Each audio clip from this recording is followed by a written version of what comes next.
Morning to all of you. चलिए आज हम लोग एक फिर से नए वीडियो के साथ आप लोग के सामने हाजिर है। आज हम लोग देखेंगे कि हमारा जो कंप्यूटर है, कंप्यूटर का काम करने का प्रोसेस क्या है, कंप्यूटर किसे कहते हैं। एकदम हमारी सिंपल सी भाषा में हम जानेंगे कि कंप्यूटर किसे कहते हैं और कंप्यूटर होता क्या है। तो कुछ मैं इसके लिए इसके बारे में मैंने डिस्कस किया और मैं आज वही आप लोग के सामने डिस्कस करूँगा कि कंप्यूटर एक्चुअल में होता क्या है। हम इंग्लिश में तो बहुत सारे देखते हैं डेफिनेशंस, व्हाट इज कंप्यूटर, ये वो। लेकिन आज हम देखेंगे हमारी भाषा में कि कंप्यूटर किसे कहते हैं और कंप्यूटर काम कैसे करता है, उसकी स्पीड क्या है। तो सबसे पहले स्टार्ट करते हैं हम और फिर स्टार्टिंग से स्टार्ट करते हैं। तो सबसे पहला चीज़ है कि व्हाट इज कंप्यूटर, यानी कि कंप्यूटर क्या है, कंप्यूटर किसे कहते हैं और कंप्यूटर से हम क्या समझते हैं या फिर कंप्यूटर से आप क्या समझते हैं। इस चीज़ के बारे में हम लोग डिस्कस करेंगे।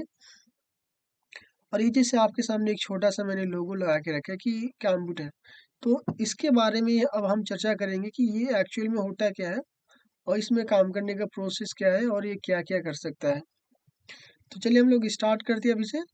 और यहाँ पे एक आपके जो सामने यहाँ पे एक छोटा सा है इंट्रोडक्शन दिया डाला गया है कि ये computer is an electronic data processing device, कि ये कंप्यूटर जो है एक डेटा पर काम करने वाला मशीन है। अब ये डेटा पर काम करने वाला मशीन तो अब समझ गया। अब ये डेटा क्या होता है, देखिए डेटा जो हमारा एक्चुअल में डेटा है वो चार प्रकार के डेटा है मुख्य रूप से। कि जैसे एक हो गया आपका ऑडियो, एक हो गया वीडियो, एक हो गया आपका टेक्स्ट और एक हो गया आपका पिक्चर। तो इस तरह से वो डेटा पर काम करने वाला मशीन है। अब जैसे सपोज करो कि अगर आपको यानी कि जैसे आपके पास 5 पिक्चर है या फिर 10 पिक्चर या फिर फोटो है, तो फोटो से ही अगर आपको वीडियो बनाना हो तो भी ये आपका ये जो फोटो है, तो फोटो भी आपका डेटा हो गया है। तो डेटा पे उन्होंने काम करा, वो जो काम करने के लिए वही बता रहा है कि ए computer is an electronic data processing device, कि वो कंप्यूटर जो है एक डेटा पर काम करने वाला मशीन है, एक डेटा पर काम करने वाला यंत्र है। तो इसी तरह से हम उसे देखते हैं। और जैसे सपोज करो कि टेक्स्ट भी मेरा डेटा है, तो टेक्स्ट पे वो काम कैसे कर, जैसे अगर ऐसा सपोज करते हैं कि मुझे अगर एक्सेल सीट में या फिर कहीं पर भी मुझे अगर उसे कैलकुलेशंस करना है कि 2 + 2 इक्वल क्या होता है, यानी कि 2 + 2 बराबर यानी क्या होता है, अगर ये चीज़ मुझे अगर जानना है तो ये भी हम पहले क्या करते हैं, यानी कि डेटा देते हैं। तो डेटा पे उन्होंने काम करता है। तो वही बता रहा था यहाँ पे कि ये computer is an electronic data processing device, यानी कि एक कंप्यूटर क्या है, डेटा पर काम करने वाला मशीन है। अब मैंने कुछ छोटी छोटी एक दो एग्जांपल मैंने बताया कि वो डेटा पर कैसे काम करता है। अब आगे बोल रहा है कि which accept and stores data input process. चलिए मैं यहाँ पे एक पॉइंट पॉइंट यानी कि पॉइंट करके पढ़ूंगा फिर आगे बढ़ूंगा। Which accept and store data input, क्या हम जो भी डेटा उसे इनपुट के तौर पे देते हैं, उस डेटा को वो स्टोर करता है। स्टोर करने के लिए उसे वो एक्सेप्ट करता है। अब जैसे सपोज करो कि हम डेटा उसे कैसे देते हैं। अब जैसे मान लीजिए कि हम कोई भी डेटा अगर हमारे सिस्टम पे मैंने टाइप करा, वो डेटा को टाइप करने से पहले एक टेम्पोररी मेमोरी में उसे वो सेव करता है, स्टोर करता है। और देन उसी पे वो काम करके जो कन्वर्ट करता है, फिर आगे वाले कन्वर्ट चीज हम लोग देखेंगे। बट जो हम एज ए इनपुट, कि हम जैसे यूजर्स जो डेटा को मैंने सिस्टम को दिया, इनपुट करा, उसी सिस्टम को यानी वही सिस्टम क्या करता है, हमारे डेटा को सेव करने के लिए उसे एक्सेप्ट करता है, उसे स्वीकार करता है। अब आगे क्या है कि प्रोसेस द डेटा इनपुट, कि जो डेटा मैंने एज ए इनपुट के तौर पे उसे दिया और हमारे सिस्टम हमसे डेटा को लिया, उसी डेटा को वो क्या करता है, यानी प्रोसेस करता है। जैसे अभी हम लोग बात कर रहे थे कि कोई भी डेटा को मैंने अगर उनसे एज ए इनपुट हमसे वो डेटा लेता है, तो उसी डेटा पे वो काम करता है, यानी प्रोसेस करता है। और फिर से आगे बता रहा है कि and generates the output in A required format. अब वो क्या करता है कि और वो जनरेट करता है, क्या जनरेट करता है, आउटपुट जनरेट करता है हमारी आवश्यकता अनुसार। अब ये आउटपुट क्या हो गया, एक छोटा सा लॉजिक, कि अगर मैं फिर वही बात अगर मैं दोहराऊं कि अगर 2 + 2 मैंने डेटा उसे दिया, 2 + 2 ये मेरे एक प्रकार का डेटा है जो एज ए इनपुट के तौर पे मैंने उसे दिया। उस डेटा पे उन्होंने काम किया, काम करने के बाद जो मुझे इक्वल करके जो 4 शो कर रहा है, डेसिमल में, तो वही 4 क्या हो गया हमारा, हमारे लिए आउटपुट, या फिर उनके लिए आउटपुट, या फिर आप उनके लिए बोलिए या फिर आप आपके लिए बोलिए, तो जो भी है तो डेटा क्या हो गया आपका, वो आउटपुट करके आपको दे दिया। तो यही हमारा होता है सिस्टम, हमारा जो कंप्यूटर है इसी प्रोसेस में वो काम करता है। अब आगे भी कुछ पॉइंट को मैं इसी तरह से देखूंगा और फिर एक एक करके उसे डिफाइन करते जाऊंगा। अब यहाँ पे एक जो लाइन लिखा है कि फंक्शनलाइजेशंस ऑफ ए कंप्यूटर, कि कंप्यूटर का फंक्शंस यानी कि कंप्यूटर किस तरह से काम करता है और कैसे काम करता है, उसका फंक्शंस क्या है। ठीक है, अब उसके जो फंक्शन है, फंक्शन को देखते हैं। तो यहाँ पे जो हमारा सिस्टम है वो 5 स्टेप को ही फॉलो करता है। कौन से 5 स्टेप को फॉलो करता है?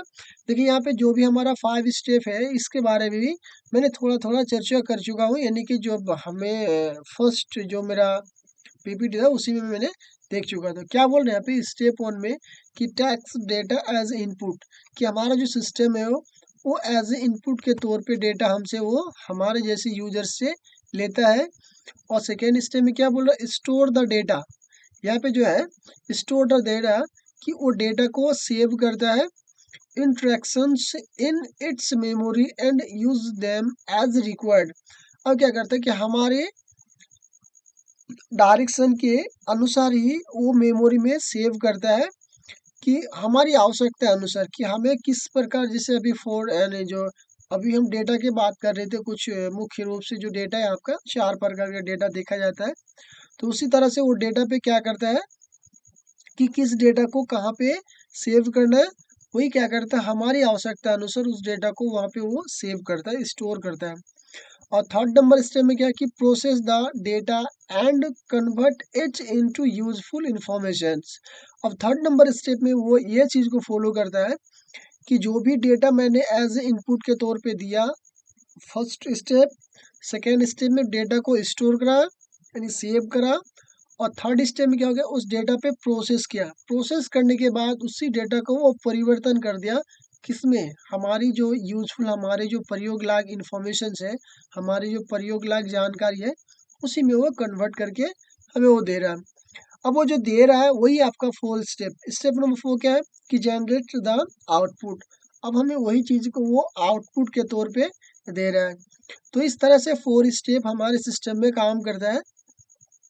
और फिर से 5 नंबर स्टेप में क्या है कि control all the above 4 step, कि 5 नंबर स्टेप ये बता रहा है कि वो चारों स्टेप को, जो भी इससे पहले 4 स्टेप क्या क्या था, फिर से मैं एक बार दोहरा दूँ।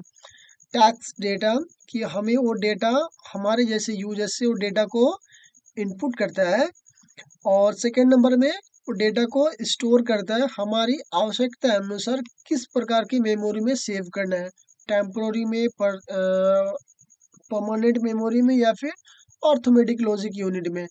जिसे एक होता है रैम, एक रोम, और एक आपका हो गया यानी ALU यानी अर्थमेटिक लॉजिक यूनिट। तो मुझे यानी कि सिस्टम अपने अनुसार, हमारी आवश्यकता अनुसार वो डेटा को कहाँ पे सेव करना है वो ऑटोमेटिक सेव करता है। और थर्ड स्टेप में क्या हो गया कि उसी डेटा पे वो प्रोसेस करके वो कन्वर्ट करता है हमारी यूजफुल, हमारी प्रयोग लायक जानकारी, प्रयोग लायक इंफॉर्मेशंस में। और 4 नंबर स्टेप में कि वो जनरेट करता है, जो भी हमें रिजल्ट शो कर रहा है वही रिजल्ट क्या हो गया, हमें वो जनरेट करके दिखा रहा है। और 5 नंबर स्टेप में क्या बता रहा है, control all the above 4 step, अब वो पांचों स्टेप को कंट्रोल करता है। इसी तरह से कुछ हम लोग आगे भी अब पॉइंट को देखेंगे और स्टार्ट करते फिर से।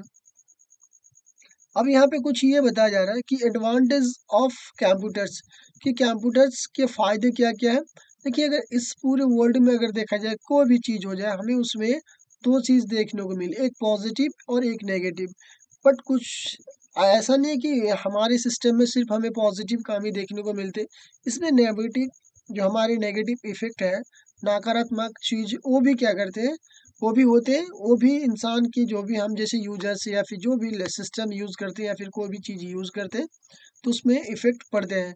बट वो चीज को हमें अपने तरीके से लेना है कि हमें उसे किस तरह से उसे यूज करना है और उसका सही प्रयोग कैसे करना है।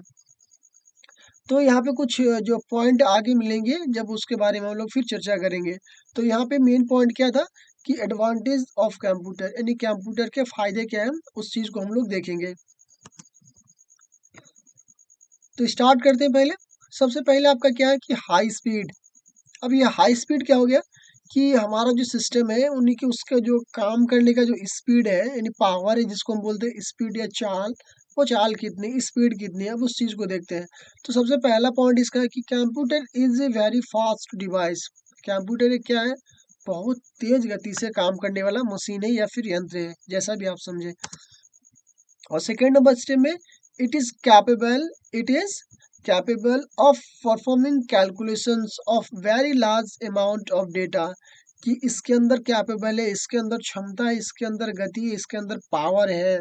वो क्या कर सकता है, जो बहुत बड़े जो डेटा है यानी कि जो अमाउंट का भी डेटा है उसको वो कैलकुलेशंस कर सकता है, उस पर वो परफॉर्म कर सकता है, उस पर वो काम कर सकता है। अब थर्ड नंबर स्टेप क्या है कि the computer has unit of speed in microsecond, nanosecond and even the picosecond. यहाँ पे जो यूनिट्स की बात किया गया है कि the computer has unit of speed in microsecond, nanosecond and the even picosecond. कि कंप्यूटर के अंदर इतनी यूनिट है यानी कि गति है, यूनिट भी यानी कि गति से ही डिनोट किया जाता है कि उनके अंदर यूनिट है, इतनी गति है, इतनी पावर है। कितनी पावर है, स्पीड, कितनी स्पीड है कि वो किसी भी कैलकुलेशंस को, किसी भी काम को माइक्रो सेकंड में कर सकता है, नहीं नैनो सेकंड में कर सकता है, नहीं उससे भी जो हमारा जो इवेंट जो हो जाए उससे भी जो छोटा होता है क्या है, पिको सेकंड। यानी किसी भी कैलकुलेशंस को किसी भी डेटा में कन्वर्ट करने की बात हो, किसी भी डेटा पे काम करने की बात हो, वो इवन द पिको सेकंड में कर सकता है। अब चलते हैं हम लोग फोर्थ नंबर स्टेप में। इसमें क्या बोल रहा है कि it can perform millions of calculation in a few second as compared to man who will spend many months to perform the same task. यहाँ पे सेम टास्क एक मेरा जो वर्ड में लास्ट में वो वर्ड बाय मिस्टेक टाइप नहीं हुआ है, कोई बात नहीं। तो यहाँ पे ये बता रहा है कि it can perform millions of calculation in a few second as compared. कि यह मिलियन कैलकुलेशंस को कर सकता है कुछ ही सेकंड में, as compared to man who will spend many months to perform the same task. यानी कि मनुष्य की अपेक्षा में, मनुष्य की तुलना में वो क्या कर सकता है, किसी भी काम को लगातार सेम काम को क्या कर सकता है, वो कंटिन्यू यानी कि कई एक महीने तक लगातार वो कर सकता है। तो ये इसके अंदर जो स्पीड है, गति है, इस तरह से वो स्पीड वो यूज करता है, हम देख सकते हो उसे। चलते हम लोग फिर आगे, आगे वाला स्टेप क्या है। अब ये एक वर्ड आया कि एक्यूरेसी। एक्यूरेसी ये होता है कि शुद्ध, हम जिसको बोलते हैं कि शुद्ध या फिर सही या फिर सटीकता, वही चीज़ है कि कंप्यूटर के अंदर कितनी शुद्धता है, कितनी सटीकता है। अब उस चीज़ को हम लोग देखेंगे, फिर बात करते हैं। इसका फर्स्ट ऑप्शन से इसका जो पहला पॉइंट है क्या है कि इन एडिशन टू बिगिन very fast computers are very accurate. कि क्या है कि ये एडिशन में यानी कि किसी भी, अगर हम यहाँ पे सिर्फ एक एक वर्ड का यूज किया गया कि ये एडिशंस, एडिशंस भी अगर ना हो, कोई भी काम हो जाए, वो क्या करता है, बहुत फास्ट काम करता है, बहुत तेज गति से काम करता है। और कंप्यूटर आर वेरी एक्यूरेट, और वो क्या करता है, इसके तेज गति के साथ साथ वो क्या है, बहुत सही है, यानी मैक्सिमम हद तक वो सही है। अगर हमारे डेटा अगर सही है तो वो क्या करता है, कंप्यूटर भी जो भी हमें जो इनपुट यानी कि इनपुट अगर सही है तो आउटपुट भी वो 100% एक्यूरेट वो सही ही करता है। और सेकंड नंबर में the calculations are 100% error free. अब जैसे एक होता है कि एरर, कि अगर हमारे अगर डेटा अगर इनपुट अगर मेरा डेटा सही है तो वो क्या करता है, वो डेटा पे 100% उसका एरर यानी कि गलती करने के चांसेस 1% भी नहीं है। वो पूरा एरर यानी कि गलती यानी त्रुटिपूर्ण है। ठीक, अब हम लोग आगे इसी में देखते हैं कि computer perform all jobs with 100% accuracy provided that the input is correct. Computer perform all jobs with 100% accuracy provided that the input is correct. ये बता रहे हैं कि कंप्यूटर किसी भी काम को 100% सही सटीकता के साथ करता है अगर हमारे इनपुट सही हो तो। क्या बोला यहाँ पे, computer perform all jobs with 100% accuracy provided that the input is correct. कि कंप्यूटर हर एक काम को 100% शुद्धता के साथ, सही सटीकता के साथ करता है, प्रोवाइड कराता है अगर इनपुट जो हम डेटा उसे देते हैं वो मेरा करेक्ट है तो। इसी तरह से हम इसे देख सकते हैं कि करेक्ट कि हमारा जो उसमें जो उसका जो फोकस चीज़ है कि वो फोकस किस चीज़ पे करता है, तो हमेशा वो सटीक और शुद्धता पे ही वो फोकस करता है। अब हम लोग अगले वाले पॉइंट पे देखते हैं। यहाँ पे एक और ये है कि स्टोरेज कैपेबिलिटी, यानी कि किसी भी डेटा को स्टोर यानी कि सेव करने का क्षमता, पावर। अब देखते हैं क्या बोला कि memory is a very important characteristic of computer, कि मेमोरी जो है कंप्यूटर के बहुत किसी भी डेटा को सेव करने के लिए बहुत इंपॉर्टेंट क्या है, सिस्टम का पार्ट है। Memory is a very important characteristic of computers, की कंप्यूटर का एक बहुत मेन पार्ट में से भी क्या है कि किसी भी डेटा को स्टोर करना है, तो उसके लिए इसका बहुत इंपॉर्टेंट पार्ट कौन है, मेमोरी है। अब मेमोरी भी उसके भी कई अलग अलग प्रकार के, तो फिर हम लोग उसके बारे में फुल डिटेल से अगर चर्चा करना हो तो फिर हम लोग आगे चर्चा करेंगे। चलते हैं हम लोग अगले पॉइंट में। A computer has much more storage capacity than human beings. क्या बोल रहा है कि कंप्यूटर क्या करता है कि मनुष्य की तुलना में उसके अंदर ज़्यादा पावर है, कैपेसिटी है स्टोर करने के लिए, किसी भी डेटा पे काम करने के लिए, उसे स्टोर करने के लिए, सेव करने के लिए। चलते हैं हम लोग फिर से अगले स्टेप, अगले जो पॉइंट है, it can store large amount of data. क्या कर सकता है कि वो बहुत बड़े डेटा को भी स्टोर कर सकता है, सेव कर सकता है। It can store any type of data such as image, videos, text, audio, etc। क्या करता है वो कि सच में और रियली में I can sorry I can store sorry it can store any types of data such as image, कि वो क्या कर सकता है, ये जो हमें जो यहाँ पे कुछ डेटा का जो प्रकार दिए गए हैं, इस डेटा को क्या करता है, स्टोर कर सकता है, किसी भी प्रकार के डेटा हो जाए, चाहे वो इमेजेस हो, वीडियोस हो, टेक्स्ट हो, ऑडियो हो, ये सारी चीज़ को वो स्टोर कर सकता है और उसे वो स्टोर करता है। चलते हैं हम लोग अगले पॉइंट में।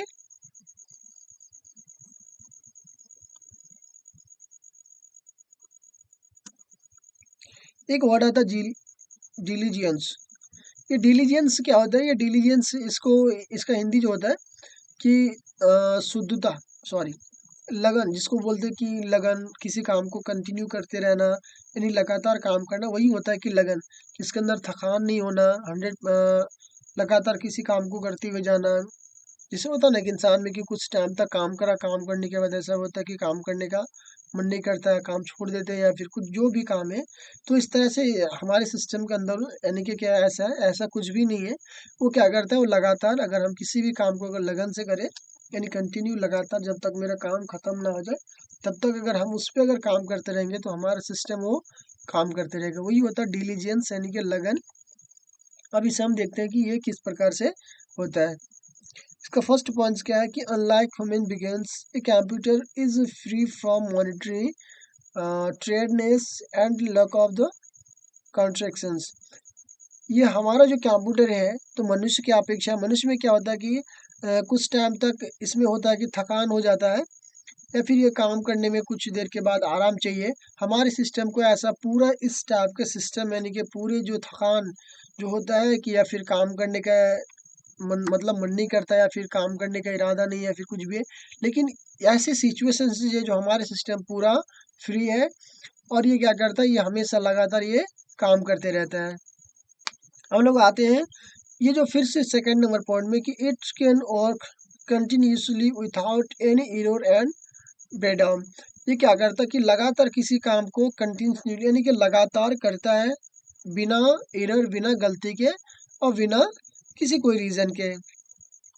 अब लोग चलते हैं थर्ड नंबर में जो कि it can perform repeated task with the same speed and accuracy.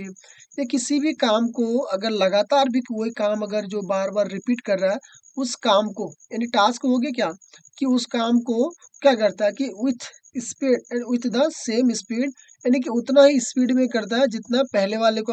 अगर जैसे सपोज करो कि आपके पास 100 अगर काम है या फिर कुछ जो ऐसा डेटा है जो 100 डेटा है फिर 20 डेटा है, तो जो पहले वाले डेटा में उन्होंने जितना स्पीड में काम करा उतना ही स्पीड में वो क्या करता है, पहले वाले डेटा में जितना स्पीड और जितना एक्यूरेसी के साथ काम किया, तो लास्ट वाले डेटा में भी अगर आप 2 घंटा 4 घंटा के बाद भी अगर काम करेंगे, 10 घंटा के बाद भी अगर आप काम करेंगे, तो सेम स्पीड सेम एक्यूरेसी के साथ, सेम सटीकता के यानी शुद्धता के साथ वो क्या करता है, बिना एरर फ्री के वो काम करता है।